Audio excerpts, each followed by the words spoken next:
প্ৰমোদ বড়োৰ নিৰ্বাচনত বেছি দিন নাই, নতুনকৈ এটা ভিজন ডকুমেণ্ট উলিয়াইছে। এইটোৱেতো কৈছোঁ মই, প্ৰমোদ বড়োৰ যিমান ভিজন ডকুমেণ্ট বা কি এইবিলাক কমিশ্যন ডকুমেণ্টহে ক'ব লাগিব আমি, কমিশ্যন লোৱা ডকুমেণ্ট। এইবিলাক ভিজন কিবা বনাই পেলাই আৰু পইচা ওলাবহি, পইচা ওলাই পেলাই খাব, সেইটোহে।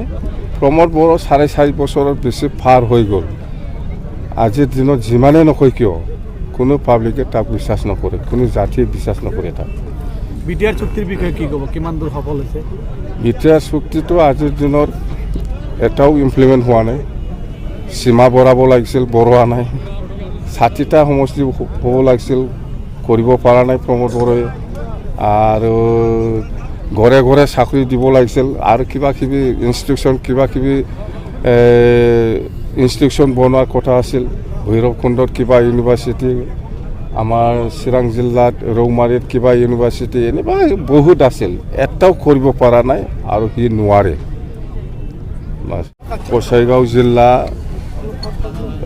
BPF দল হিচাপে আজি যিটো ট্ৰাইনিয়েল কনফাৰেঞ্চ, সেই ট্ৰাইনিয়েল কনফাৰেঞ্চত নতুন বডি ফৰ্মেশ্যন হোৱাৰ কথা আছিল। যেন হওক আগত যিখিনি পুৰাণা আছিল চবেই থাকিছে, ভালে ভালে কাম কৰি আছে। আৰু বঙাইগাঁও জিলা হিচাপে আগন্তুক যিটো BTC নিৰ্বাচন, এই নিৰ্বাচনত কেনেকৈ ভাগ ল'ব লাগে, কি ইছ্যু লৈ পেলাই ৰাইজৰ মাজত যাব, এইবিলাক গোটেই কথা আলোচনা হৈছে, ভাল হৈছে। মই শুনি পেলাই ভাল লাগিছে। ডেলিগেটত মুঠতে যথেষ্ট মানুহ হৈছে। বঙাইগাঁও জিলা হিচাপে 5টা সমষ্টি আছে, 5টাৰ ভিতৰত 4টাটো আমি পামেই।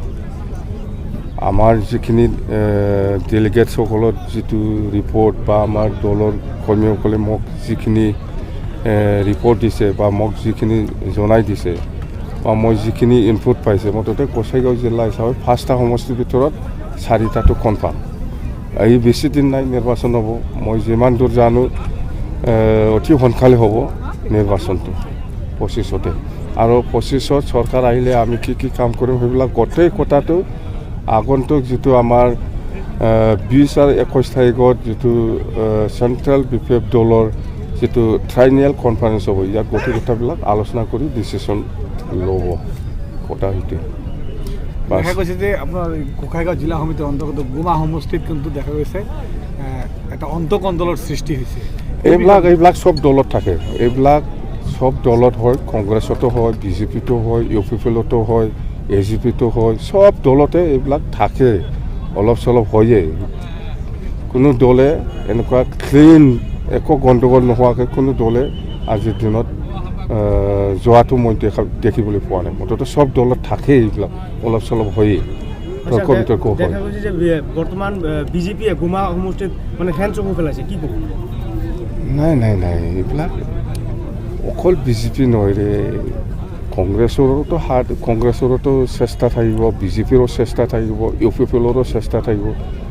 চব দলে নিজৰ দলটো, নিজৰ প্ৰাৰ্থীটো জিকাবৰ কাৰণে নিজাববীয়াকৈ ষ্ট্ৰেটেজি ব্যৱহাৰ কৰে। অকল গুমা নহয়, চব সমষ্টিতে চবেই যেনেকৈ পাৰে নিজৰ প্ৰাৰ্থীটো জিকাবৰ কাৰণে এইটো চেষ্টা চলাবই।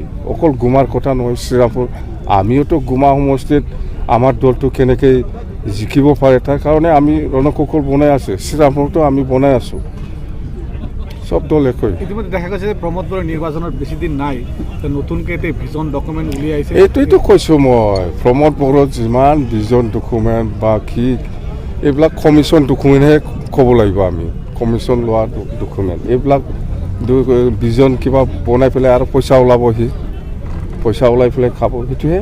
প্ৰমোদ বড়ো 4.5 বছৰৰ বেছি পাৰ হৈ গ'ল। আজিৰ দিনত যিমানেই নকয় কিয় কোনো পাব্লিকে তাক বিশ্বাস নকৰে, কোনো জাতিয়ে বিশ্বাস নকৰে তাক। BTR চুক্তিৰ বিষয়ে কি ক'ব, কিমান দূৰ সফল হৈছে? BTR চুক্তিটো আজিৰ দিনত এটাও ইমপ্লিমেণ্ট হোৱা নাই। সীমা বঢ়াব লাগিছিল, বঢ়োৱা নাই। 60টা সমষ্টি হ'ব লাগিছিল, কৰিব পৰা নাই প্ৰমোদ বড়োৱে। আৰু ঘৰে ঘৰে চাকৰি দিব লাগিছিল, আৰু কিবা কিবি ইনষ্টিটিউশ্যন বনোৱাৰ কথা আছিল। ভৈৰৱকুণ্ডত কিবা ইউনিভাৰ্চিটি, আমাৰ চিৰাং জিলাত ৰৌমাৰীত কিবা ইউনিভাৰ্চিটি, এনেকুৱা বহুত আছিল, এটাও কৰিব পৰা নাই আৰু সি নোৱাৰে।